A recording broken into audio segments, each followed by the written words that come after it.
جاتكم كليونت هكذا كيفاش تعاملوا معاها؟ كاين زوج طرق باش تخرجوا لها الشينيون. يا الطريقه الاولى بهذوك لي بودغ اللي يخبوا الفراغات، وبطريقه الكريباج نحكموا يا لو كان من اللور تاع الشعر نديروا كريباج وهذاك هو اللي نلعبوا به البومبي ونعمروا لها شعرها ونخدموا نورمال. وكاينه طريقه اخرى لازم نديروا لي زيكستنسيون نجيبوا. وقتاش نتعاملوا بلي زيكستنسيون كيكون عندنا فراغات بزاف ما كاش كيفاش نديروا كريباج، وهذيك لا بودغ مستحيل تعمرنا مقدمه الراس، هذيك ضروري ولا بد لي زيكستنسيون. اول حاجه من الاحسن نديروا ضفيره كيما هكذا باش نضمنوا هذاك الشنيون شدنا مليح كيما هاد الحاله اللي تعاملنا معاها.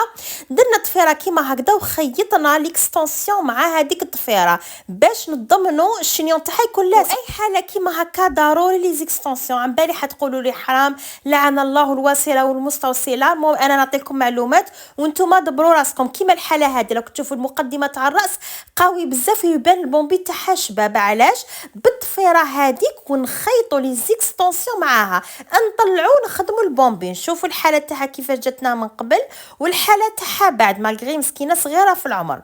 شوفوا كيفاش يبان شعرها. بغيت نوضحها لكم هكذا. علاش؟ باسكو تبعتوا لي بزاف تقول لي يجونا حالات كيما هكذا في الصالون ما نشدوهمش، ما نعرفوش كيفاش نتعاملوا معاهم. يعني قلت لكم هذوما زوج طرق برك. ودوك هذا الفيديو حنحطه لكم في ستوري تاع الانستغرام، هذا الاخر نشرح لكم فيه بالتفصيل.